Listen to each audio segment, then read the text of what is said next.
नमस्कार विद्यार्थी मित्रांनो, डे 18 एक्सरसाइज पहिला प्रश्न, state whether the given statements are true or false.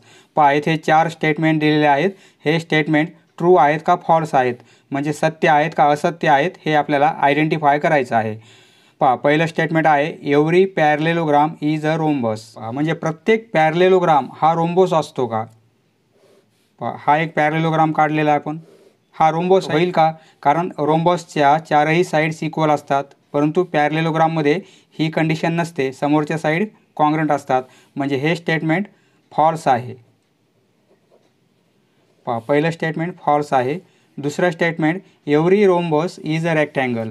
पहा रोम्बोस काढला आपण एक, सपोज हा रोम्बोस आहे, म्हणजे चारही साईड्स इक्वल आहेत, बरोबर आहे, हा रोम्बोस आहे, हा रेक्टँगल होईल का?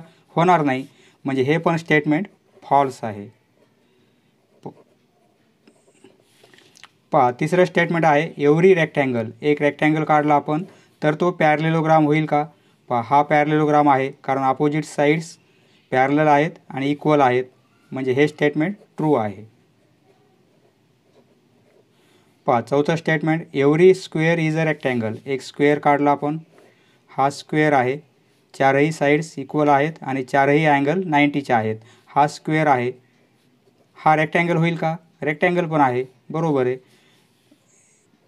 ट्रू, हे पण स्टेटमेंट ट्रू आहे। म्हणजे पहिले दोन फॉल्स आहेत आणि दुसरे दोन ट्रू आहेत। क्वेश्चन नंबर 2, येथे आपल्याला क्वाड्रिलॅटरलचे 3 अँगलचं मेजरमेंट दिलेलं आहे, तर चौथ्या अँगलचं मेजरमेंट काय असेल ते आपल्याला फाइंड आउट करायचं आहे। पहा क्वाड्रिलॅटरलच्या चारही अँगलची ॲडिशन 360 डिग्री असते, बरोबर आहे। सपोज चौथा अँगल आपण x घेऊ। पाहायचं सोल्युशन काय लिहिणार आपण, late measure of fourth angle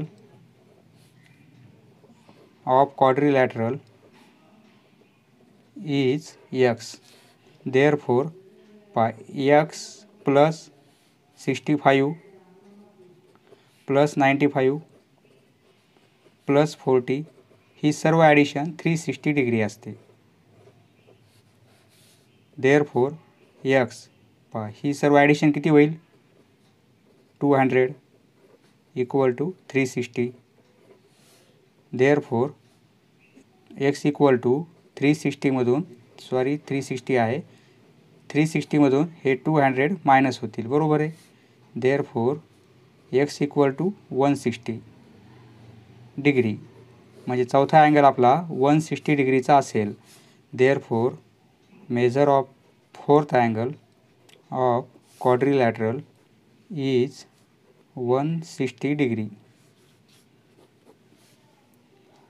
next पहा तिसरा प्रश्न, येथे रेक्टँगल दिलेला आहे आपल्याला, रेक्टँगलची ब्रीथ ही लेंथपेक्षा 4 सेंटीमीटरने लेस आहे आणि पेरिमीटर दिलेली आहे, तर लेंथ आणि ब्रीथ किती असेल? पहा सोल्युशन, पहा एक रेक्टँगल आहे, याची लेंथ आपल्याला माहिती नाही, सपोज लेंथ x आहे, तर ब्रीथ किती आहे, लेंथपेक्षा 4 सेंटीमीटरने लेस आहे, म्हणजे लेंथ x आहे, x मायनस 4, लेंथपेक्षा 4 सेंटीमीटर लेस आहे, म्हणजे ही ब्रीथ असेल, बरोबर आहे, आणि पेरिमीटर दिलेली आहे आपल्याला 32, तर आपल्याला लेंथ आणि ब्रीथ किती असेल ती फाइंड आउट करायची आहे। फॉर रेक्टँगल, रेक्टँगलसाठी लेट लेंथ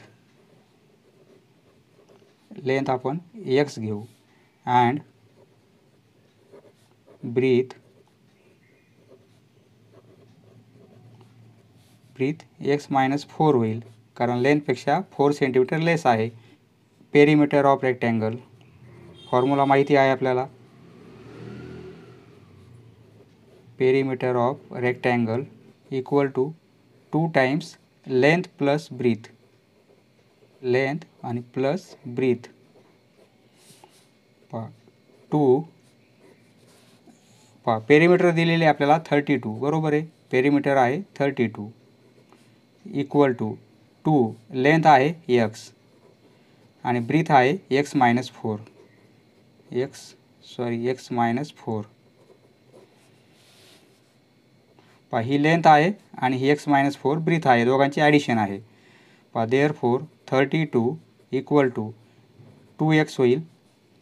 पहा 2ने मल्टिप्लाय करू, 2x प्लस 2x आणि मायनस 8 होतील, बरोबर आहे. देअरफोर 32 इक्वल टू हे 4x होतील मायनस 8, बरोबर आहे. देअरफोर 4x इक्वल टू 32मध्ये हे प्लस 8 होतील. 4x आपण या साईडला आणले आणि 8 या साईडला नेले. देअरफोर 4x इक्वल टू 40 होईल. देअरफोर x इक्वल टू काय होईल, 40/4 म्हणजे x ची व्हॅल्यू आपल्याला 10 मिळेल. x equal to 10. Therefore x म्हणजे काय आहे, लेंथ आहे. लेंथ किती मिळाली, 10 सेंटीमीटर.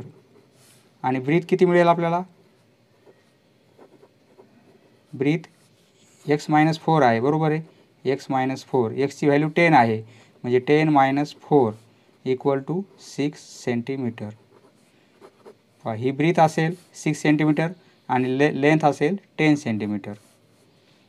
समजलं मित्रांनो, धन्यवाद. पुढचा व्हिडिओ पाहण्यासाठी चॅनल सबस्क्राईब करा. धन्यवाद.